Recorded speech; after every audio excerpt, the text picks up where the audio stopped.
Chers amis, bonjour. Je suis à Canton, en Chine, avec Nami. Bonjour. Avec Ludovic. Bonjour Ludovic, comment vas-tu? Ça va et toi? Ça va bien? Ça va. Alors on va essayer de fixer ça comme ça. Hop, voilà.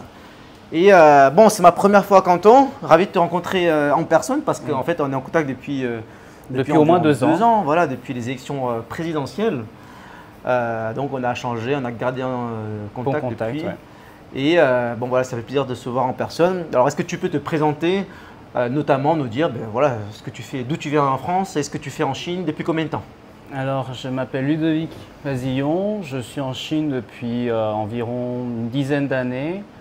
Je suis français de Lyon et maintenant je suis dans le e-commerce, la vente au détail. D'accord. Alors pourquoi tu as eu envie de quitter la France et de venir en Chine? Alors au début, je ne pensais pas faire ma vie en Chine. Je suis parti de France pour faire mes études de chinois en Chine à l'université Sun Yat-sen à Canton. Et après les études, on va dire que je n'avais pas forcément de débouchés en France, à part peut-être devenir prof ou alors vendre des produits de luxe dans boutique, ce qui ne m'intéressait pas forcément.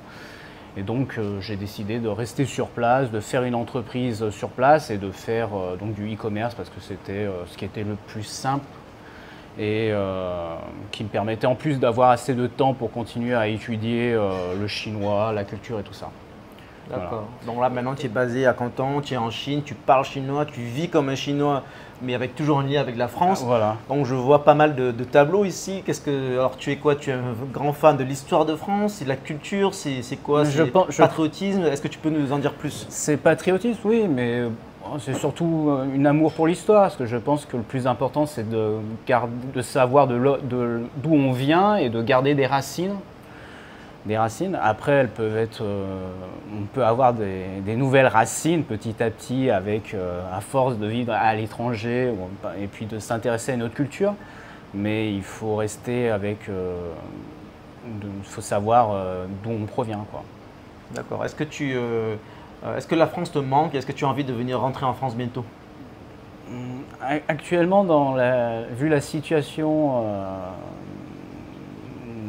politique française surtout, non, je n'ai pas envie. Et puis en France, quand je rentre en France, on n'est pas forcément serein.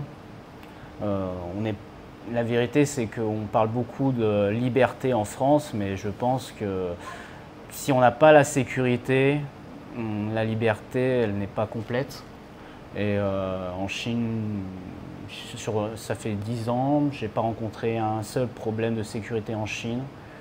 Je vis, et pourtant je vis pratiquement qu'avec les Chinois, et on n'a pas ces genres de problèmes, on est serein, on peut sortir à 3 h du matin avec 3 grammes d'alcool dans le sang, on risque rien.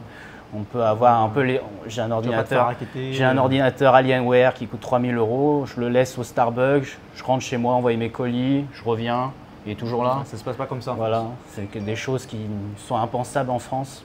Alors qu'ici, c'est tout à fait faisable et ça risque rien, quoi. D'accord. Voilà. Alors, il y a juste la sécurité, déjà, c'est quelque chose d'important, une certaine sérénité. Ouais. D'accord. Et donc, ton réseau, il est essentiellement chinois ici? Oui, mon réseau est essentiellement chinois. On va dire que quand je suis arrivé en Chine, d'abord pour mes études et après, il y a quand même une bonne partie de macronistes en Chine et c'est pas forcément des gens avec qui j'ai envie de côtoyer.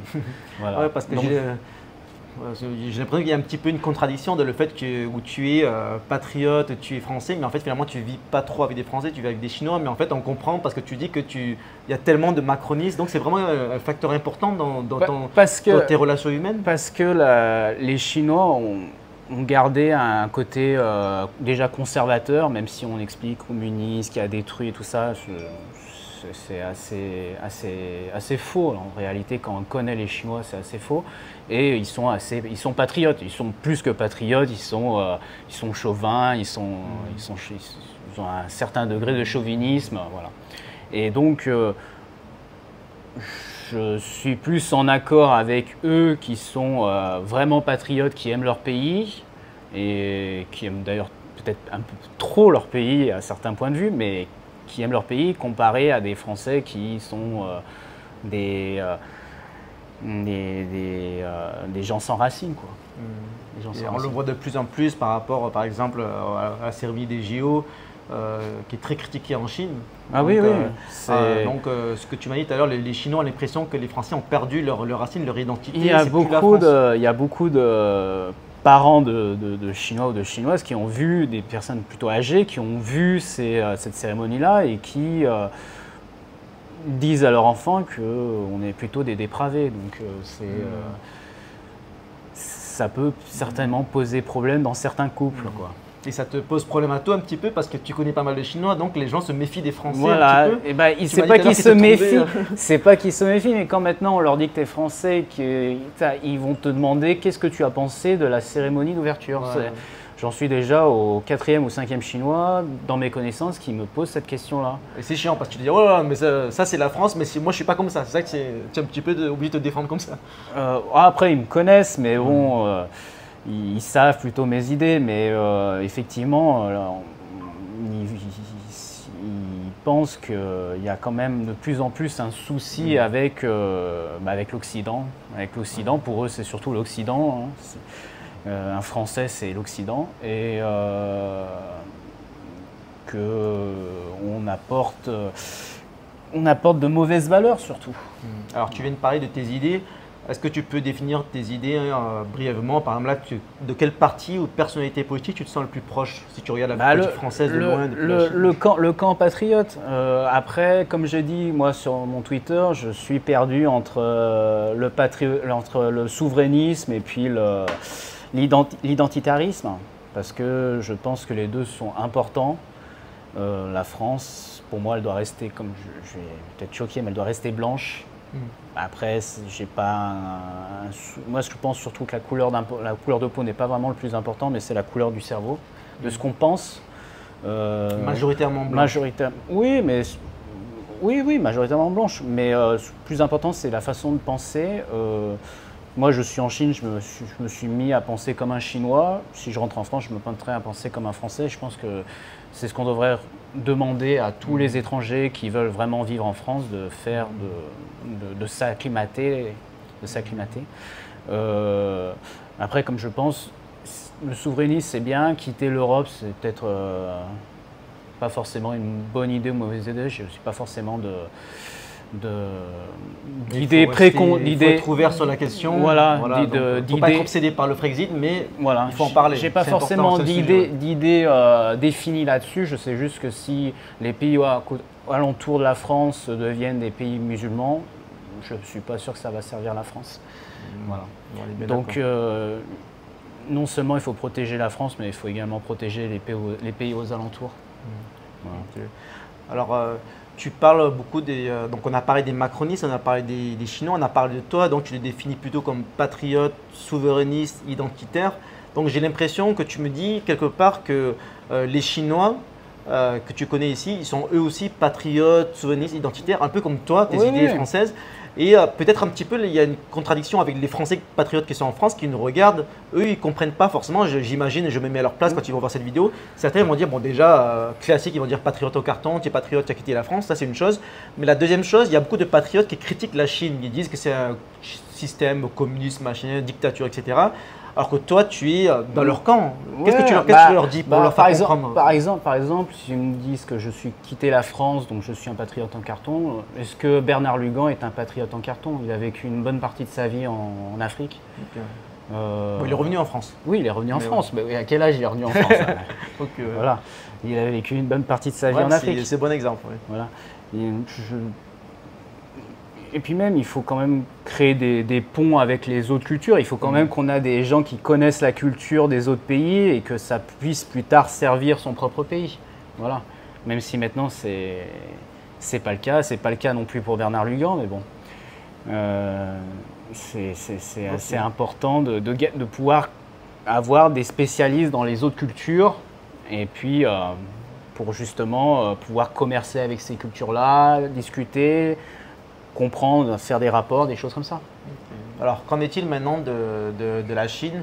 Il y a pas mal de patriotes en France qui sont un petit peu anti-Chine. Oui. Toi, qu'est-ce que tu leur dis? Qu'est-ce ben, qu'il je leur faudrait dis- qu'eux ils comprennent, que toi tu sais qu'eux ils ne savent pas depuis la France? Je leur dis de fermer pour le coup, de fermer leurs réseaux sociaux, de fermer leur télé et de prendre un billet d'avion. Ça coûte 600 € environ si vous le prenez 5 mois avant.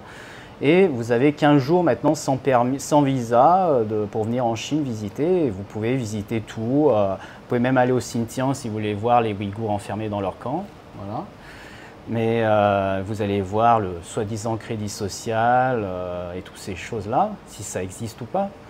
Et donc, Mais ça voilà. n'existe Moi, pas, on est bien d'accord. ça n'existe Ouais. pas. C'est dit, ça Mais fait un buzz voilà, en France, juste- tout le monde a peur de ça. Mais C'est surtout, c'est repris à fond par la classe politique, surtout les patriotes, alors les ouais, Philippot, surtout les souverainistes voilà, qui les disent, souverainistes qui ça sont va à être comme en fond Chine. crédit social, alors que non, ça n'existe pas. C'est ça, ça n'existe pas. C'est comme si tu fais un chèque en bois à la banque, et ben on te met interdit bancaire. Ben en Chine, c'est le même principe. Tu loues un chargeur de téléphone, tu le rends pas, et ben tu perds un point. Voilà, c'est tout. Et puis quand tu as perdu ton crédit social, ce soi-disant crédit social, qui n'est pas concernant ce que tu dis sur Internet, toutes ces choses-là, mais qui est sur ta façon d'agir en société, eh ben, tu as des restrictions, ce qui est normal. Comme en France, si tu, Oui, tu- tu as- tu- tu as si un tu crédit, es tu as un interdit crédit score, bancaire, eh ben, tu es interdit bancaire. Voilà. Bon, logique, très bien. Bon, est-ce que tu as un dernier mot sur la Chine, sur quoi que ce soit, à partager avec ceux qui regardent?